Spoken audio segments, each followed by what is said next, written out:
Setiap manusia tentu pernah mengalami yang namanya penolakan. Entah dalam urusan pendidikan, pertemanan, percintaan, keluarga, bahkan dalam hidup religius.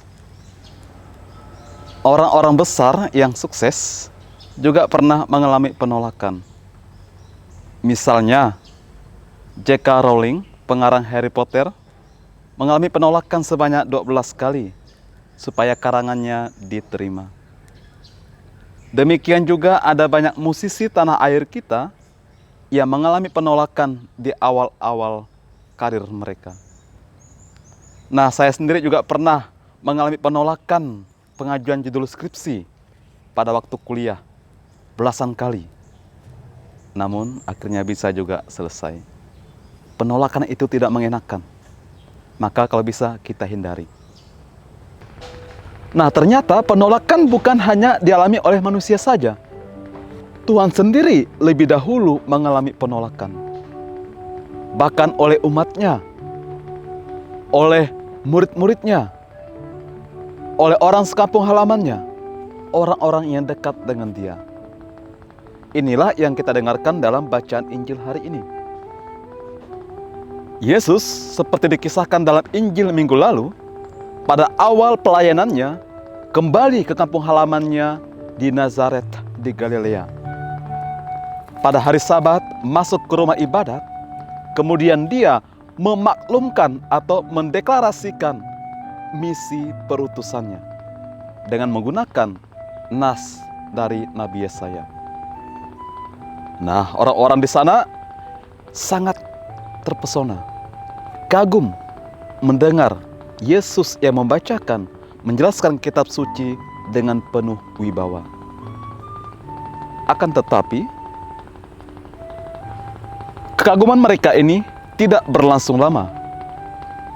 Setelah Yesus menyinggung sedikit bahwa tidak seorang nabi pun yang dihormati di kampung halamannya, dan juga mengaitkannya dengan Nabi Elia dan Elisa yang diutus bukan untuk orang Yahudi saat itu, mereka kemudian dari kagum menjadi benci, marah, dan mau mengusir serta juga melemparkan Yesus dari pinggir bukit di mana kota itu berdiri. Tetapi kemudian Yesus berjalan lewat di tengah-tengah mereka. Bapak, Ibu, saudara-saudari yang Tuhan kasihi,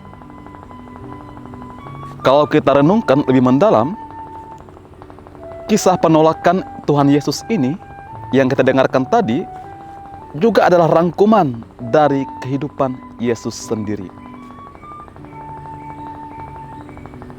Dalam menjalankan perutusannya, dia harus mengalami penolakan.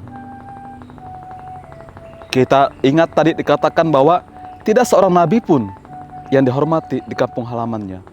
Dan nanti juga saat dia disalibkan di Golgota, para pemimpin saat itu mengejek dia. Orang lain dia selamatkan. Mari kita lihat apakah dia juga menyelamatkan dirinya sendiri.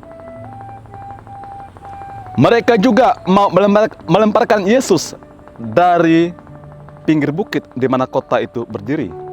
Ini juga kita nanti teringat di mana Yesus juga dibawa ke bukit Golgota untuk disalibkan.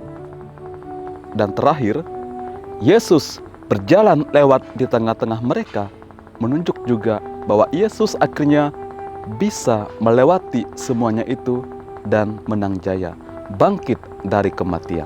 Penolakan itu jangan kita hindari. Jadikan sebagai tantangan untuk menjadikan kita murid-murid Tuhan yang luar biasa. Kita dipanggil, diutus seperti sabda Tuhan dalam bacaan kedua hari ini, bahwa kita hendaknya mengamalkan iman, harapan, dan kasih. Kasih itu murah hati, kasih itu sabar, kasih itu tidak mencari keuntungan diri sendiri. Kasih itu juga mencintai keadilan dan tidak senang akan ketidakadilan. Nah, kita dalam memperjuangkan hal ini, jika mengalami banyak tantangan, mengalami banyak penolakan, atau di saat kita memperjuangkan hal-hal yang baik, nilai-nilai kekristenan yang Yesus ajarkan, lalu kita dicemooh, dijauhi, bahkan mungkin katakanlah disakiti oleh orang lain, ingatlah seperti Tuhan Yesus juga pernah bersabda dalam Yohanes 15:18, "Jikalau dunia menolak kamu, ingatlah bahwa dunia lebih dahulu menolak aku." Saudara-saudari yang dikasihi Tuhan, berbekal sabda Tuhan hari ini, entah dimanapun kita berada, apapun status kita, dengan segala tantangan atau penolakan dalam menghayati iman, harapan, dan kasih kekristenan kita, tetaplah kita juga mengandalkan dan belajar mohon bantuan dari Tuhan. Tuhan memberkati kita.